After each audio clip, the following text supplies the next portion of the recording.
मोक्षमार्गस्य नेतारं भेत्तारं कर्मभूरतां ज्ञातारं विश्वतत्त्वानां वन्दे तद्गुणलब्धये। देवादिदेव आदिम तीर्थंकर श्री ऋषभनाथ भगवान की, वर्तमान शासन नायक श्री वर्धमान महावीर भगवान की, परम पूज्य आचार्य गुरुवर श्री विद्यासागर जी महाराज जी की।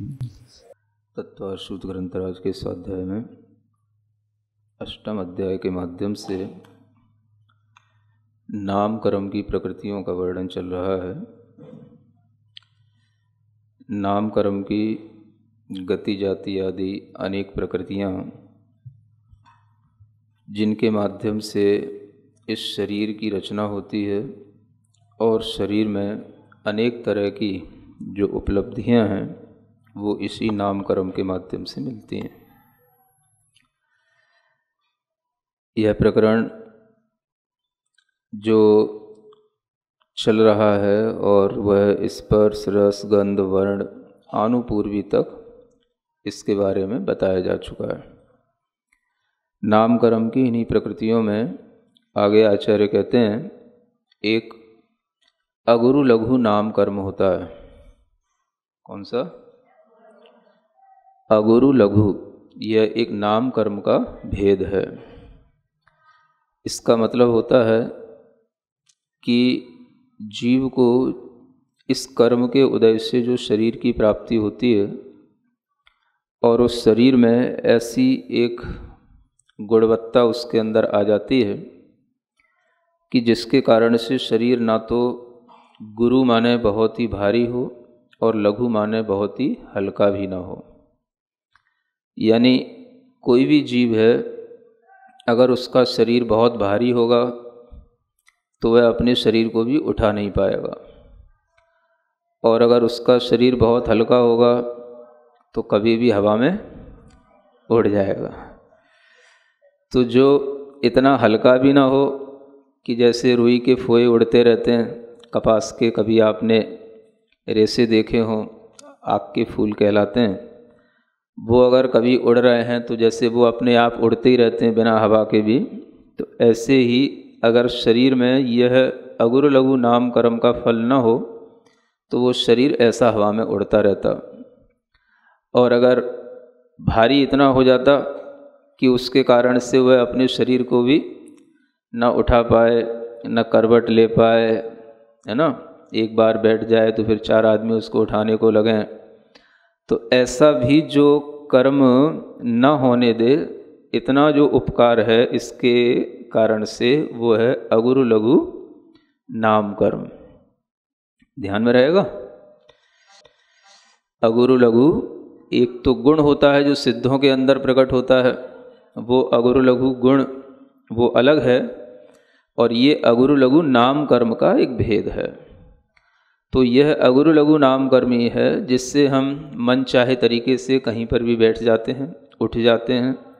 अपने शरीर को ना हम बहुत भारी महसूस करते हैं ना बहुत हल्का महसूस करते हैं, ना तो लोहे के गोले की तरह शरीर भारी होकर के कहीं से कहीं तक ले जाने में कष्टप्रद नहीं लगता, और ना ही जो है वो आग के तूल की तरह बिल्कुल हल्का होकर के कहीं भी उड़ के चला जाए, थोड़ी सी भी हवा चले तो वैसा भी नहीं होता।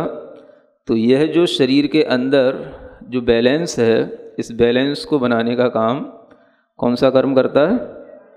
अगुरु लघु नाम कर्म। इसको याद रखना, उपकारी है ये। अगर ये नाम कर्म का उदय ना हो तो क्या होता? आंधी में जैसे घर की चीज़ें इधर उधर चली जाती हैं, वैसे लोग भी इधर उधर चले जाते हैं।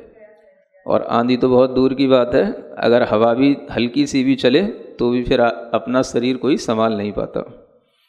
तो यह इस अगुरु लघु नाम कर्म की देन है, जिसके कारण से हर व्यक्ति अपने अपने शरीर को संभाले रखता है। इसी के साथ में एक कर्म और आगे बताया जा रहा है, उपघात नाम कर्म। यह उपघात नाम कर्म के उदय में जीव के लिए कुछ ऐसे शरीर में रचनाएं हो जाती हैं जिसके कारण से जीव स्वयं उस शरीर से बाधित होकर के स्वयं ही पीड़ित भी होता है और स्वयं उस शरीर के कारण से अपनी जो है एक तरह से हत्या कर लेता है, या यूं कहें अपना ही विनाश कर लेता है। यानी शरीर के अंदर कोई ऐसे अंग उपांग बन जाएं जिसके कारण से शरीर का खुद नाश हो जाए, खुद अपने ही कारणों से उस शरीर के अंदर घात हो जाए और वह शरीर अकाल में ही मृत्यु को प्राप्त हो जाए। तो यह जो कार्य है ये होता है उपघात नाम कर्म का। ऐसा कुछ भी शरीर में रचना हो जाना, जैसे कि बहुत से लोगों के लिए आपने देखा होगा तरह तरह से पेट में कुछ भी चीज़ें पैदा हो जाती हैं, गले में कुछ भी हो गया, ऐसा कुछ जो वह कुछ भी करने लायक नहीं हुआ, अपना ही शरीर खुद अपने घात के लिए कारण बन जाए। और कभी कभी तो जो अपने ही नाखून हैं, दांत हैं, ये भी जो है अपने लिए घातक हो सकते हैं। कई जीवों के लिए जो इस तरह से कई जीवों के सींग होते हैं, एक 12 सींगा होता है, कभी आपने देखा हो, तो वो अपने सींगों से ही उलझ कर के मर जाता है। मतलब उसके सींग ही अगर कहीं झाड़ियों में उलझ जाएं तो वह उन्हीं को संभालता हुआ और उसी में इतना फंस भी जाता है कि उसे अपने प्राण भी गंवाने पड़ते हैं। तो कई बार अपने ही शरीर के अवयव जो है अपने ही घात के लिए कारण भी बन जाते हैं। तो ऐसा जो कुछ भी होता है वह इस उपघात नाम कर्म में ही आता है। अब मान लो एक कुत्ता है और वो पागल हो गया, है ना। अब वो पागल क्यों हो गया, कैसे हो गया, तो कुछ अपने ही कारणों से हो गया। तो वह जब उपघात नाम कर्म के कारण से वो पागल हो गया, अब वो पागल हो गया तो उसका शरीर उसके लिए ही घात का कारण बन जाएगा। तो कोई भी परिस्थिति जिसके माध्यम से जीव अपनी हिंसा कर ले, अथवा कहीं ऊपर से कूद पड़े, अग्नि में खुद जल जाए, खुद अपनी आत्महत्या कर लेता है, तो ये भी एक उपघात नाम कर्म के ही फल से होता है। अगर उपघात नाम कर्म का युद्ध तीव्र होता है तो अपने शरीर के अवयव ही अब इस तरह से घातक बन जाते हैं। जैसे मान लो किसी का शरीर इतना भारी हो गया कि उसके भारी होने के कारण से ही उसके बहुत सारे रोग पैदा हो गए शरीर में। घुटनों का दर्द है, क्यों हो जाता है, जब शरीर भारी होता है ना, तो वो जो शरीर के ऊपर वजन है वो जॉइंट पे आता है। हमेशा बिल्डिंग का वजन कहाँ जाता है, पता नहीं है, बीच में पिलर क्यों लगाए जाते हैं। तो जो कोई भी बिल्डिंग का वजन होता है वो कहाँ जाता है, जॉइंट पे जाता है। तो बॉडी के अंदर जो भी वेट अगर जो है बढ़ेगा तो उसका वजन किसको सहना पड़ेगा, जॉइंटों को सहना पड़ेगा। तो जॉइंट में सबसे ज़्यादा, जॉइंट पर जो वजन सबसे ज़्यादा पड़ेगा तो पूरी बॉडी के अंदर, तो वो कहाँ आएगा, तो वो घुटनों के ऊपर आएगा। ये जो है उसका वो जॉइंट है, अगर यहाँ पर जो है वजन ज़्यादा पड़ गया तो वो घुटनों की अपनी आपस में ही जो हड्डियाँ हैं वो घिसने लगेंगी, बदलने की स्थिति आ जाएगी। उन घुटनों के अंदर जो मोबिलिटी रहती है लिक्विड टाइप का, वो भी जो है सूख जाएगा। तो ये बहुत सारे कारण उसके अपने वजन के कारण से हो जाते हैं। तो जो शरीर के अंदर कुछ भी ऐसा हो जाना जो शरीर के लिए, शरीर के द्वारा ही घातक हो जाए, तो वो सब उपघात कहलाता है। एक तरीके से उपघात है और उसी तरीके से एक परघात है। ये दोनों विपरीत हैं, उपघात और परघात। तो उपघात में तो अपने ही कारणों से पीड़ा होती है और परघात में किसी अन्य के द्वारा घात होता है। तो बड़ी आश्चर्य की बात यह है कि जब इन प्रकृतियों के शुभाशुभ का वर्णन किया जाता है, कौन सी प्रकृतियां शुभ हैं कौन सी अशुभ हैं, तो उपघात को तो अशुभ कहा जाता है और परघात को शुभ कहा जाता है ना। मतलब कि ऐसा कोई भी शरीर में अवयव मिल जाए जिससे दूसरे का घात हो तो वो चलो ठीक है, तो वो अशुभ नहीं है। लेकिन जिससे खुद का ही घात हो जाए तो वो अशुभ कहलाता है। अब ऐसे भी जीव के अवयव बहुत सारे होते हैं जो दूसरे के लिए घात करने में काम में आते हैं। जैसे कि शेर की जो दाढ़ होती है उसके तीक्ष्ण दांत होते हैं, नाखून होते हैं, है ना। सर्प के अंदर जो उसका विष होता है, बिच्छू के डंक होते हैं, ये सब दूसरों के लिए हैं, दूसरों का घात करने के लिए। तो इससे वह दूसरों को पीड़ा पहुंचाता है। अथवा कोई भी जीव जब किसी दूसरे को मारता है, दूसरे के लिए घात का कारण बन जाता है, तो वह घात में भी उसके अंदर ये शक्ति रहती है परघात नाम कर्म की, तभी वो दूसरे का घात कर पाता है। यानी हर जीव में ये परघात नाम कर्म की शक्ति होती है, जिन्हें आत्मघाती लोग कहा जाता है। आतंकवादी जो आत्मघाती लोग होते हैं, तो वो क्या करते हैं, खुद भी मरते हैं और कई लोगों को मारते भी हैं। तो वह उनके लिए एक तो जो मुख्य रूप से है वो परघात है, उनके लिए मुख्य रूप से क्या है, वो परघात है। और परघात करने के लिए वो उपघात भी करते हैं। हम मर जाएं कोई बात नहीं, लेकिन हम 10 को 20 को 50 को और मारेंगे। इसके आगे आचार्य कहते हैं और भी नाम कर्म हैं, जिनमें एक आतप नाम कर्म बताया जाना है। कौन सा? आतप। आतप का मतलब होता है कि जो सूर्य का प्रकाश है, वह सूर्य का प्रकाश आ माने चारों ओर से, तप माने तपना, जो चारों ओर से तपे। और इस तरीके का प्रकाश, इस तरीके का जो आभास है प्रकाश का या उसके ताप का, वह जिन जीवों को प्राप्त होता है, वो जीव जो है आतप नाम कर्म के उदय वाले जीव कहलाते हैं। तो सामान्यतया जो हम सूर्य का प्रकाश ग्रहण करते हैं, वो प्रकाश जीवों के इस आतप नाम कर्म के उदय से हमको प्राप्त होता है। जो एक इंद्रिय जीव होते हैं, सूर्य के विमान हैं, पृथ्वी कायक होते हैं, और उनमें इसी तरीके के पृथ्वी कायक एक इंद्रिय जीव उत्पन्न होते हैं जो आतप नाम कर्म का उदय लिए रहते हैं। तो उनके शरीर ही सब मिलकर के इस तरह से प्रकाशमान हो जाते हैं कि वह प्रकाश की किरणें इस धरती तक पहुंचती हैं और हम सब लोगों के लिए उससे प्रकाश और आतप दोनों प्राप्त होते हैं। तो ये सूर्य की किरणों में ही ये मुख्य रूप से होता है। लेकिन ये बनेगा कहाँ पर? तो ये सूर्य के विमान में जो एक इंद्रिय जीव, उसकी जो आउटर सरफेस है, उस पर जो जीव उत्पन्न होंगे, उस पर ये उन जीवों के शरीर के ये गुण धर्म होते हैं, उसके कारण से आतप हमारे पास तक आता है। तो ये आतप कहलाता है ना। तो एक तो ये सूर्य के विमानों में उसकी आउटर सरफेस पर, और दूसरा जो होता है वो जैसे कुछ मणियाँ होती हैं जिनमें भी सूर्य की तरह ही आभा होती है, प्रकाश पैदा करने की क्षमता होती है, जैसे एक सूर्यकांत मणि कहलाती है। तो उनमें भी इस तरीके से रहता है कि वो मणियाँ जहाँ कहीं भी रखी होती हैं तो सूर्य की तरह उनमें भी प्रकाश प्रताप आता है। तो वो भी जो है इसी आतप नाम कर्म के उदय के कारण से ऐसी सूर्य की तरह प्रताप देती हैं और जगमगाती हैं। ये आतप नाम कर्म का उदय कहलाता है। फिर इसी के साथ में आचार्य एक और नाम देते हैं, उद्योत नाम कर्म। क्या देते हैं? उद्योत। उद्योत का मतलब होता है चमकीला, चमकने वाला। तो ऐसा प्रकाश जो चमचम करता हो, चमकता हो, जगमगाता हो, है ना, वो कहलाता है उद्योत नाम कर्म के उदय से। कुछ जीवों के शरीरों में इस तरीके की आपने कुछ विशेष जो लाइट देखी होती है, वो त्रियंचों में ही होती है विशेष रूप से, है ना।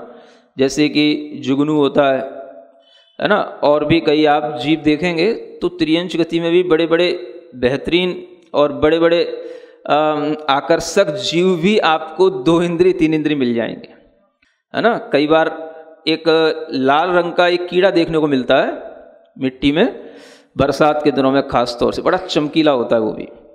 तो ऐसा जो ये जीवों को शरीर मिलता है, ये उनके उद्योत नाम कर्म से होता है।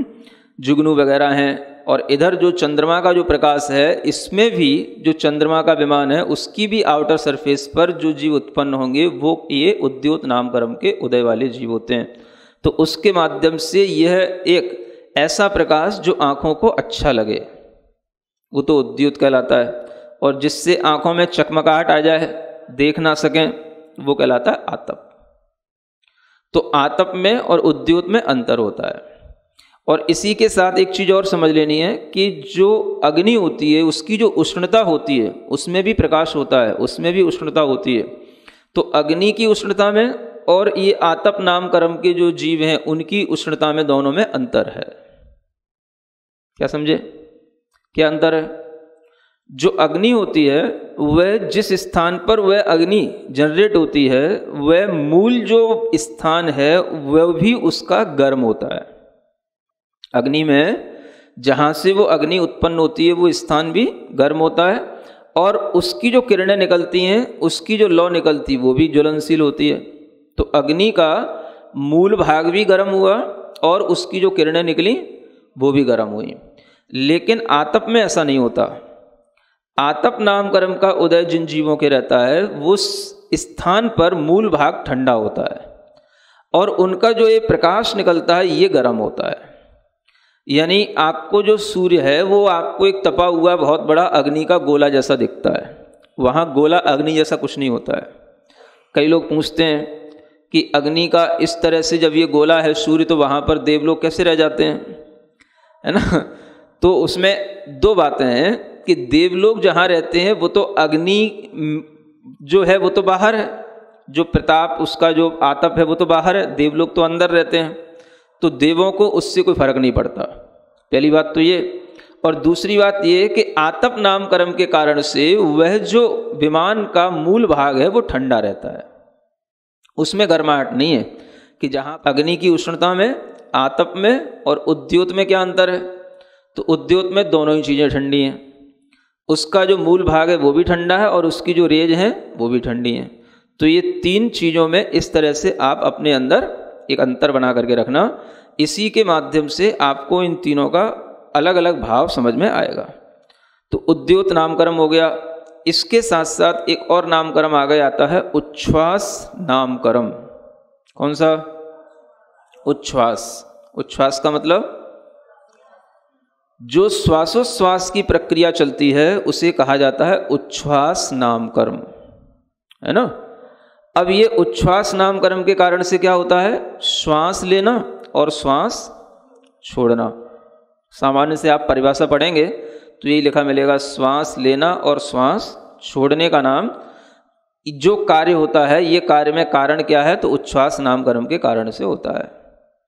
अब विचारणी बात यह है यहाँ पर कि श्वास लेने और छोड़ने का काम अगर उच्छ्वास नामकर्म के कारण से होता है, तो श्वास लेना और छोड़ना ये संभावना किन जीवों में होती है? जिन जीवों के पास कम से कम नाक तो हो। नहीं समझ में आ रहा? नाक होगी तो माने घ्राण इंद्रिय होगी, है ना। तो घ्राण इंद्रिय होने का मतलब कम से कम 3 इंद्रिय होना चाहिए। 4 इंद्रिय कहाँ से हो गया? कम से कम 3 इंद्रिय होना चाहिए। तो 3 इंद्रिय से तो चलो श्वास ठीक है कि भाई उसकी नाक होगी तो घ्राण से वह श्वास ले भी लेगा, छोड़ भी देगा। अब जो 2 इंद्रिय वो क्या करेगा, जो 1 इंद्रिय वो क्या करेगा, उनमें भी उच्छ्वास नामकर्म का उदय होता है कि नहीं होता? तो होता भी है ना। और उनमें भी ये श्वासोश्वास नाम का एक प्राण तो सभी जीवों में होता है, क्योंकि आपने कहीं तो थोड़ा बहुत पढ़ रखा होगा कि 4 प्राण तो सभी जीवों में होते हैं। द्रव्य संग्रह भी अगर थोड़ी सी पढ़ी हो ऑनलाइन क्लासों में भी तो क्या 4 प्राण है ना, इंद्रिय प्राण, बल प्राण, आयु प्राण और आनापान या श्वासोच्छ्वास, ऐसे दोनों नाम आते हैं। तो ये 1 इंद्रिय जीवों में जो ये प्राण है वो 2 इंद्रिय जीवों में भी ये आना प्राण है, आनापान जिसको बोलते हैं, यही श्वासोच्छ्वास कहलाता है। तो अब ये श्वासोच्छ्वास वहां पर किस रूप में होगा, तो वहां पर उनके लिए ना तो उनके पास में फेफड़े हैं, ना उनके पास में कोई नाक है, ना कोई वहां पर ब्रीदिंग की कोई प्रोसेस हो रही है। वो वहाँ पर जो श्वासोच्छ्वास है, जो वहाँ पर उनके अंदर ये प्रक्रिया चल रही है प्राण के रूप में, वो उनके पूरे शरीर के अंदर चल रही है, कोई एक स्थान से नहीं चल रही है। जैसे हम लोगों को श्वास लेने के लिए गला, नाक, हृदय चाहिए, फेफड़े चाहिए, तो उनके लिए वो कुछ भी नहीं है, 1 इंद्रियों में तो कुछ होता ही नहीं। और जिनमें भी है उनमें भी ये स्पष्ट रूप से सबके अंदर फेफड़े तो होते नहीं, 3 इंद्रिय में भी सब फेफड़े तो नहीं हो जाते, न 4 इंद्रिय में होते। तो इस तरह से ये जो श्वासोच्छ्वास की प्रक्रिया है ये एक प्राण स्वरूप है। और इस प्राण की प्रक्रिया को हमें ऐसे समझना चाहिए कि जो उनके अंदर प्रति समय अपने शरीर को बनाए रखने के लिए, उस शरीर को जीवित रखने के लिए जो भी वो बाहर से वातावरण से जो भी वह वायु को ग्रहण करते हैं और जो वो अपने शरीर से वायु का निष्कासन करते हैं, वही उनके लिए श्वासोच्छ्वास है। इसको आप इस रूप में समझ सकते हो कि अगर हम इस श्वासोच्छ्वास को, जो श्वास ले रहे हैं और छोड़ रहे हैं, उसको ना समझ करके अगर हम इस रूप में देखें जो हमारी पल्स होती हैं, पल्स जानते हो, श्वासोच्छ्वास तो बहुत स्थूल चीज है। ये श्वासोच्छ्वास भीतर अगर कभी चल रही होती है तो वो कभी कभी आपकी नाक से श्वास बंद हो जाएगी, लेकिन भीतर श्वासोच्छ्वास चलती रहेगी। मृत्यु के समय पर जो अच्छे वैद्य होते हैं वो आपकी नाक की श्वास नहीं देखते हैं, वो देखते हैं नाड़ी कहाँ चल रही है, पल्स कहाँ है।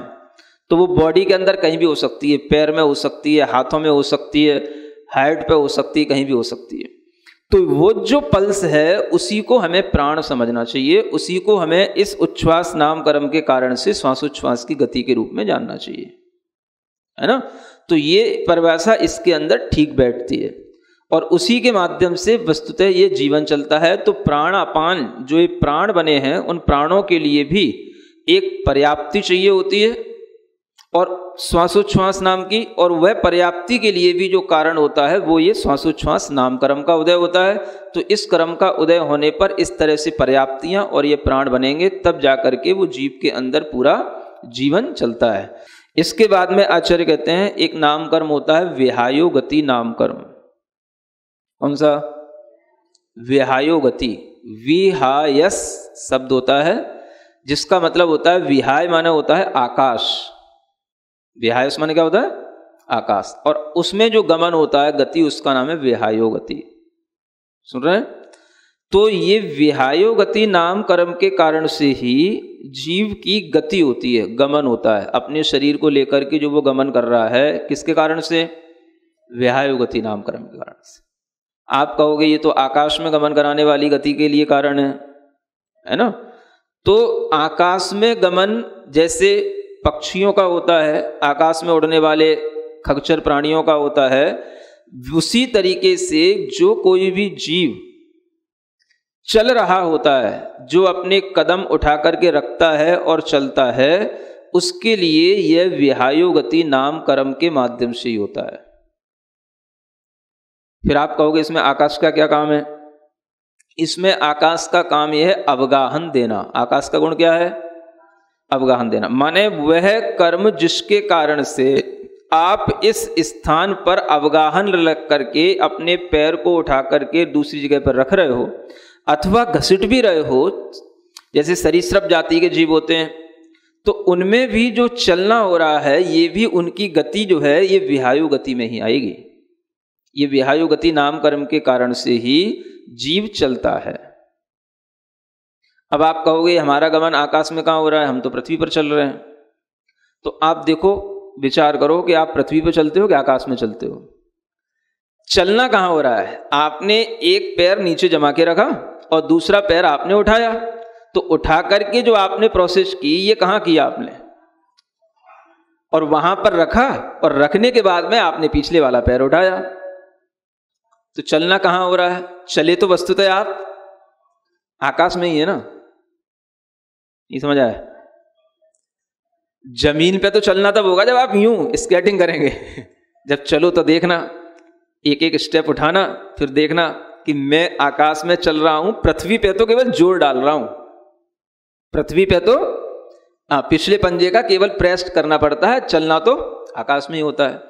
तो इस स्थिति से अगर हम देखें तो ये बात बिल्कुल ठीक है, इसको बोलते हैं विहायो गति।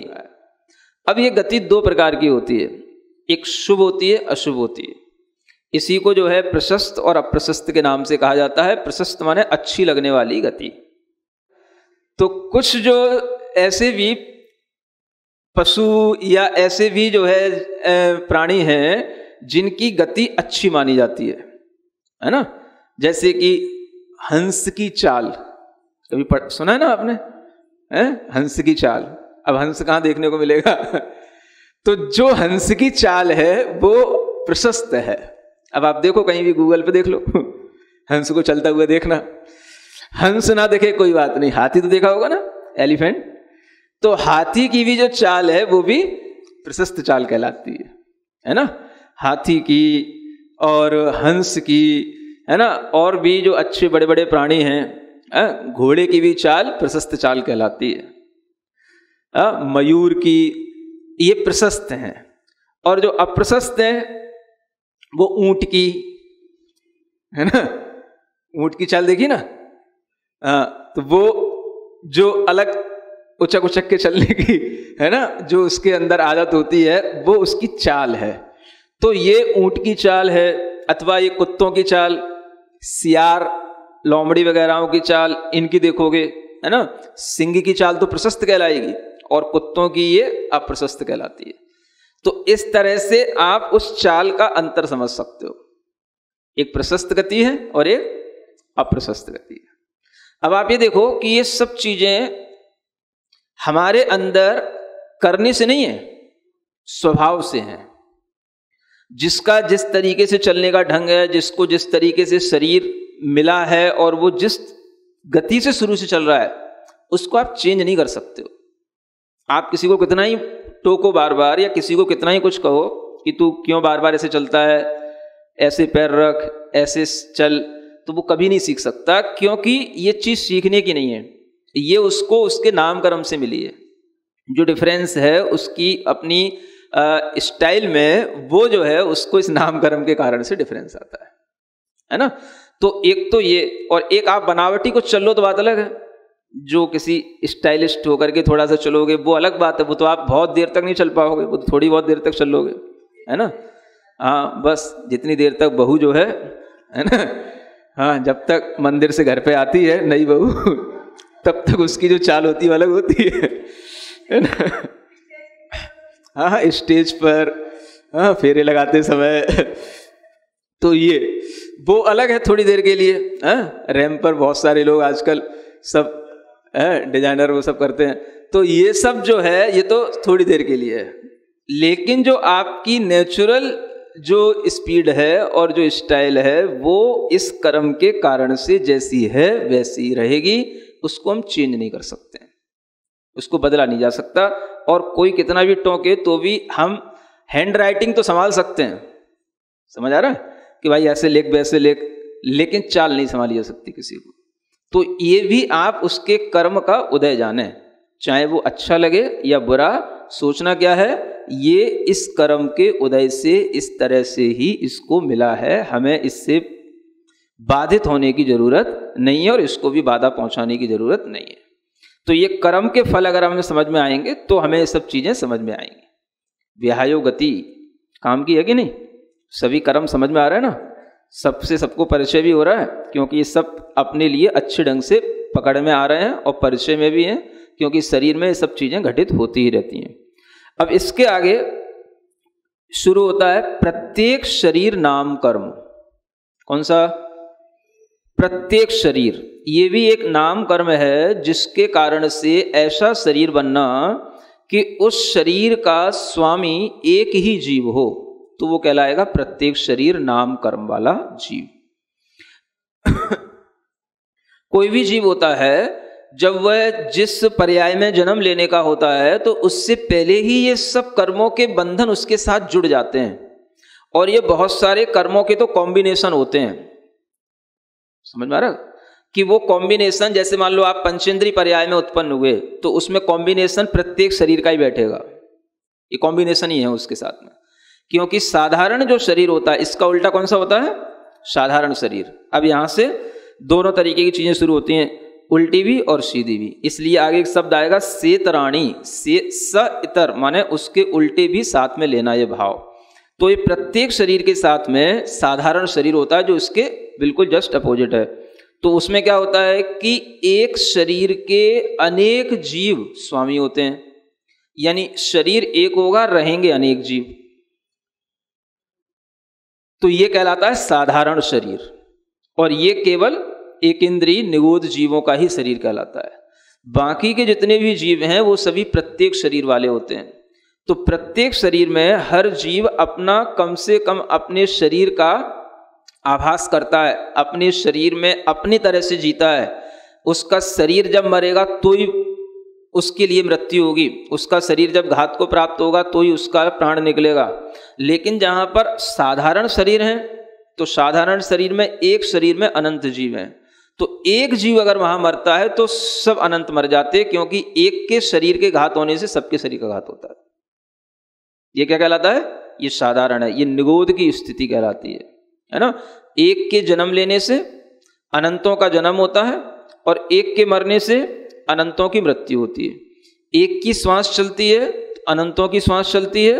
एक के लिए कोई भी आहार वर्गणाओं से कोई भी उसके लिए आहार होता है तो अनंतों का हो जाता है। तो अनंत जीव जो है एक शरीर के साथ रहते हैं, वो शरीर निगोद शरीर होता है, जिसको ही साधारण शरीर कहा जाता है। और यह केवल एक इंद्रिय में वनस्पति कायिक का ही एक भेद होता है, और किसी में नहीं होता। पृथ्वी में, जल में, अग्नि में, वायु में ये जो जीव होते हैं, ये सब कैसे शरीर वाले होते हैं? सब प्रत्येक शरीर वाले होते हैं। केवल साधारण शरीर वाले जो जीव हैं वो एक इंद्रिय निगोद जीव वनस्पति कायिक में ही होते हैं। तो वनस्पति कायिक में दोनों तरीके के जीव होते हैं, ये भी ध्यान में रखना। एक कहलाते प्रत्येक वनस्पति और एक कहलाती साधारण वनस्पति, जो आपने कभी नाम सुना हो। तो वो नाम भी इसी कारण से बना है। प्रत्येक वनस्पति माने प्रत्येक शरीर वाली वनस्पति। ऐसे भी वनस्पति कायिक जीव हैं जो अपने एक शरीर के स्वामी हैं, है ना। और ऐसे भी जीव होते हैं जो साधारण रूप में रहते हैं। तो जो साधारण रूप में रहेंगे वो साधारण जीव कहलाएंगे। उन्हीं को अनंत जीव, अनंत कायिक, उन्हीं को कहा जाता है। जो आप सुनते हैं कभी कि ये अनंत जीव है, इसमें अनंत काय वाली ये सब्जी है, अनंत काय वाले ये फल है, तो अनंत काय का मतलब जिसमें निगोद राशि अधिक हो उसको अनंत काय कहा जाता है। और जिसमें ये राशि कम हो, जो प्रत्येक शरीर वाला जीव है उसकी मुख्यता हो, तो वो प्रत्येक शरीर जीव कहलाता है। इस तरह से ये दोनों विपरीत भाव यहां पर सामने आ जाते हैं। फिर इसी के साथ साथ एक नाम कर्म आता है, त्रस नाम कर्म। कौन सा? त्रस नाम कर्म। त्रस नाम कर्म के उद्देश्य क्या होता है? यह जीव दो इंद्रिय आदि पर्यायों को प्राप्त करता है, या जिस जीव के शरीर में रक्त, मांस, चर्म आदि बनने लग जाएं, वो त्रस नाम कर्म के उद्देश्य होता है। और स्थावर नाम कर्म के उद्देश्य से इस जीव के अंदर इस तरीके की कोई भी चीजें नहीं होती हैं। यानी जो भी एक इंद्रिय जीव हैं वो सब क्या हैं? स्थावर हैं। और स्थावर नाम कर्म का उदय है तो उन जीवों के शरीरों में किसी भी तरह का कोई भी रक्त, मांस इत्यादि नहीं होता है। तो एक इंद्रिय जीवों का जहां पर भी रहना होता है, जो भी उनका शरीर होता है, वो अपने शरीर को छोड़ भी देते हैं तो भी उनका वह शरीर जो है कोई रक्त मांस नहीं कहलाता। वो अलग तरीके के, या तो वो वनस्पति कायिक होगा, या पृथ्वी होगी, या जल के रूप में उसके शरीर होंगे, या अग्नि के रूप में होंगे, या वायु के रूप में होंगे। इस तरह से ये स्थावर नाम कर्म त्रस नाम कर्म का एक विपरीत कर्म है। त्रस नाम कर्म ये शुभ माना जाता है, स्थावर जो है वो अशुभ माना जाता है। तो इन दोनों कर्मों के जो ये जोड़े चल रहे हैं, इनमें एक शुभ है एक अशुभ है। इस तरह से इन दोनों कर्मों का विपरीत स्वभाव भी जानते हुए आगे बढ़ना है। ठीक है ना। आज के लिए इतना ठीक है। अभी थोड़ी सी और नाम कर्म बचे, इन्हें बाद में बताया जाएगा। सिरिजिणवाणी जग कल्याणी जग जन मदतम मोहरी जनमण हारी गढ़हर हारी जम जरा भव रोग हरी तिथ्य राणम दिव्य झुणिम जो पड़ई सुणई मय्ये धारई राणम सौख मणंतम धरिय सासद मोक्ष पदम पावई सासद मोक्ष पदम पावई। वह शिष्य योग्य होना चाहिए। योग्य का मतलब होता है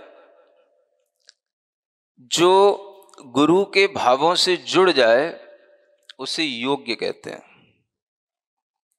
आप लोग ये शब्द सुनते होंगे, हमारी योग्यता बढ़नी चाहिए, हम योग्य बन जाएं। वह व्यक्ति योग्य बन जाता है जो गुरु के अभिप्राय को समझने लग जाता है, गुरु के भावों से जुड़ने लग जाता है। आप अगर गुरु के भावों को समझने लगे, उनके आंखों के इशारों को समझने लगे, तो समझ लेना कि आप गुरु के योग्य बन गए। ये इशारों को समझना योग्यता का प्रतीक होता है। और यह योग्यता जब आ जाती है तो वह शिष्य अपने आप योग्य बनता चला जाता है और उसी के अंदर गुरु का ज्ञान बढ़ता चला जाता है और वह गुरु के ज्ञान को प्राप्त करता चला जाता है।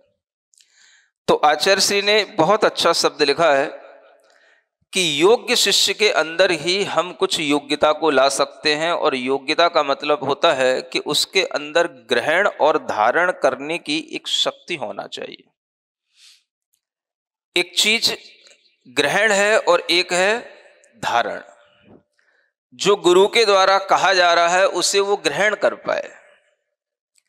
ग्रहण करने की शक्ति होती है तभी वह उस धारणा को प्राप्त कर सकता है जो धारणा उसके अंदर लंबे समय तक चल सकती है। तो ग्रहण करना, धारण करना, और फिर उसके बाद में एक तीसरी चीज आती है स्मरण में लाना। ये तीन गुणवत्ताएं जिसके अंदर आ जाती हैं वो शिष्य योग्य शिष्य कहलाता है। जब भी कभी आपसे कोई पूछे योग्य का मतलब क्या, तो योग्य का मतलब है जो गुरु कह रहे हैं उसको हम ग्रहण कर पा रहे हैं। अगर हमने उसको ग्रहण ही नहीं किया तो हम धारण नहीं कर पाएंगे। धारण नहीं कर पाएंगे तो वो आगे कभी काम में आएगा नहीं।